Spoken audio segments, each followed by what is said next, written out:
We are on the Festival Daily Buzz from Sundance and Slam Dance 2023. With us is our Bitch Talk team, Angela Tabora and Erin Lim. My name is John Wildman. I'm the editor-in-chief of filmsgonewild.com. And on this segment, we're going to talk about the documentary Plan C. We have our director, Tracy Droz Tragos, with us. Tracy, nice to have you here. Thank you. Nice to be here. Absolutely. Now, we always start this off by having our filmmaker introduce the audience to the film. They haven't seen it as yet, so tell us about Plan C. Well, Plan C follows a network of people who are trying to increase access and awareness of abortion medication. And they're making it happen in all 50 states despite bans and restrictions. And I want to ask, how did you connect with the group and gain their trust? I connected with Francine Cueto in Los Angeles back in 2018, right after Kavanaugh was appointed to the Supreme Court. And it was like, okay, the writing's on the wall. And I met her for coffee, and she kind of blew my mind by talking about her vision to increase access to telemedicine, to abortion medication through the mail, online provisioning. I was like, yeah, like that makes sense. That makes so much sense. Mm-hmm. Why isn't that a thing? Mm-hmm. How, and it just kind of grew from there. And then gaining her trust. Oh, gaining her trust. Well, Francine, I think you meet someone face to face, and everybody, as we did before COVID, she and I spent an hour and a half together, and I think in that hour and a half, knew that we were on the same page. I'd also made a film for HBO in 2016 called Abortion Stories Women Tell, and that some folks had seen. I'm not sure Francine had seen it at that point, but I think she then looked it up later. Make sure you were legit. Yeah, exactly. It's her background. But that also made a difference. And then, over time, it not everyone was, some people took longer to say, okay, with these parameters, as long as you blur my face, as long as you don't use my name, as long as we only tell this aspect of it, but this aspect would jeopardize, the network. And I respected those boundaries. Yeah, well, I do have to say that this film was not good for my blood pressure. But I have to thank you for your really deep research. You taught me a lot about the history of abortion, specifically in our government, and support or not support of it. And I wanted to know what you specifically learned from this process that kind of surprised you about just the whole history of our country and this topic. Well, I had no idea. I mean, I'd seen people taking abortion medication in a clinic setting when I made the previous film. So I was aware that it was a thing, but I had no idea that it was approved over 20 years ago, and that it was developed in France and approved earlier in other countries, and that women in Brazil, the second medication, they discovered that years before, so that there's a long, long history and a long, long track record of people taking this medication, it being safe, it being effective, and how far behind in the United States we are in either letting people know about it or giving people access to it. I mean, the FDA had these onerous restrictions on it for years and years, still has some of them on it, but through COVID is slowly easing some of those restrictions. But still, a lot of people think abortion medication is emergency contraception or Plan B. And I mean, that's the first thing you got to just it's different. You can take this up to 12 weeks. That's what the World Health Organization says. And they have it on their list of essential medications.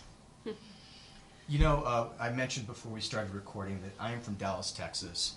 And Texas is such a horrible, horrible place that every year I build taller fences to keep people out of my property and my land, to keep out the zombie apocalypse, Texas style.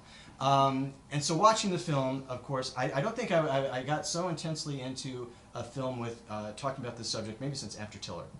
I mean, to your great credit. I mean, it really impacted on that. And what I would love for you to talk about, though, is it's one thing to hit us with the emotions and and as Ange just said, that to get us in our gut, but balancing that with the information so that I think you so artfully did that with the ticker in terms of like year to dates and things like that. But talk about how you mapped that out to make sure that we didn't get just into a maelstrom of emotion, and we also didn't get into a talking head, thing that was too dry. Oh, I mean, that's trial and error, I think, would be the best way. But at the end of the day, I think, we knew we had been filming over, a long period of time and leading up to the fall of Roe and after the fall of Roe. And so knowing that that was sort of a date on people's, minds that they would, it felt like let's have that be the framework. This is a film that filmed through that date, but also many years leading up to that time. So to use that as an orienting device. At one point early on, we also had the locations of all the places that we traveled around the country, 14 different states.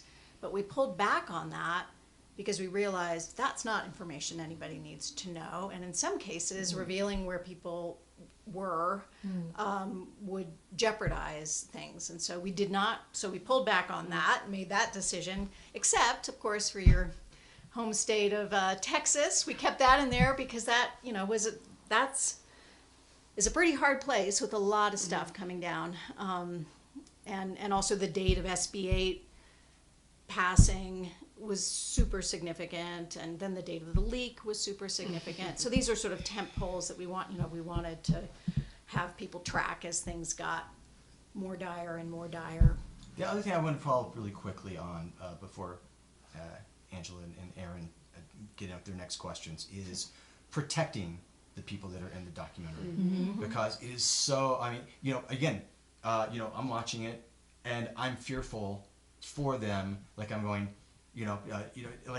there's a shot of one of the woman's hands, and she's got rings on her finger. I'm like going, I wonder if she would have slipped on like fake costume jewelry so people wouldn't be able to ID, because we know the intensity of the people that are on the other side, so to speak. Talk about the precautions you took. Talk about what was in your mind as you've got the camera turned on and microphones on them. Yeah, I mean, it is a fine line to navigate, to tell the story of, the work of brave people, to honor their work, to get into it as deeply as we can, and also not do anything to jeopardize that work. And I mean, we had to navigate it shot by shot, case by. I mean, we thought about that ring shot, and I think it's okay. I hope it's okay. We did a lot of blurring. We did a lot of double blurring because there was a question of, could you take off the blurs? And if you could, and reconstruct a face. So we did a lot of replacing of shots with just hand shots. We did some misdirection of saying that things were in different locations than what they actually were, just with the building of shots and landing places. So things are misdirected that way. Also with the voices that we had to disguise, we did a double treatment on that. So again, it wouldn't be something that with just one layer of removing, you could figure out who it was. And we're destroying some of the raw footage. Which is not an easy thing to do either. You actually have to put something on it. You can't just wipe a drive, because then that can be recovered. And so there's a lot of planning and wiping of things. Yeah. Yeah. And at the end of the day, you know, we might not, I hope it's enough. I hope it's enough. But we also can't cower and not release the film and not get this information out there out of fear. And that's another thing that our main character, you know, Francine, talks about, not backing down from bullies and not backing, you know, and having, you know, sometimes you just got to step out there and, you know, hope for the best, but being aware that there are also risks. And that's kind of, you know, the line we're taking with this film. Yeah, there's a line in the film that stuck with me. The definition of anarchist is you look for moments of breakdown in society as an opportunity to create change. I love that definition because it takes something that has a negative connotation normally and flips it, and like, no, these are people that want to create change. And I think that's what this movie was for me, is showing people faces behind the people that are driving this and why they're doing it. So can you talk about that impact that hopefully this film will have? Yes, well, I wanted, in sharing the story of the people who are behind it, it was important to sometimes show faces, those who were willing and felt, you know, that they wanted to show their full face, because I wanted audience to see that these are real people, and these are trustworthy people, and these are people who have families that love them, and they have dogs they need to feed, and, you know, cookies in the oven, and all of those things, that these are real, trustworthy, kind people. And so that, you know, when you're on Reddit or, you know, trying to order something on the internet and you wonder, am I in some, you know, there are trustworthy people there. There are people that will pick up the M&A hotline, the miscarriage and abortion hotline, and they're real people who care about access, and they're doctors, and they will walk you through the process if you need that. And so that's, you know, that was very important to show as much of the people as I could while still being safe for that purpose. Thank you. I know we have to wrap up in just a minute. I just want to get this information out there to the people that are listening. How does one who's in allyship with us and Repro Rights connect with this group? There are all kinds of ways. I mean, the very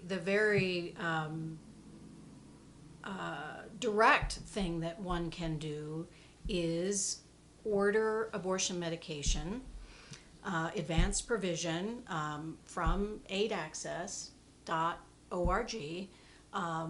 Have these medicines in your medicine cabinet or in your, you know, wherever you, I feel like the medicine cabinet is sort of an old expression, but wherever you put your your stuff in your bathroom, for yourself or for a friend in need. And I think that's at the very basic level. The more people can have, the more that this medication can get out there. I mean, that's a very, very real thing that people can do. And beyond that, just talk about it. Let people know. Do you know that there's abortion medication? It's not emergency contraception. And do you know that you can get it through the mail? And do you know, and it's like posting about it. I mean, a lot of this information is being censored. So there's real value in talking about it, and getting the information out there however you can. We're not powerless, and that's a thing I think also that, I mean, and I'll let you go. No, yeah. No. But you know, we can't necessarily rely on lawmakers to fix everything right now. And there are times when, you know, folks need to be practice civil disobedience, and I think that's, you know, that's also what this is about. For me, that's when I shifted. That's my understanding is like, yeah, we can't wait for the lawmakers. And when you do a film like this, of course, you know, we're aiming for distribution, but are you also thinking of doing an extensive, like, regional festival tour with it to get it out there as much as possible? I hope so. I mean, a lot of that, you know, I have to kind of rely on how the film is received, but I hope that we'll have an opportunity to screen other places, and I'm optimistic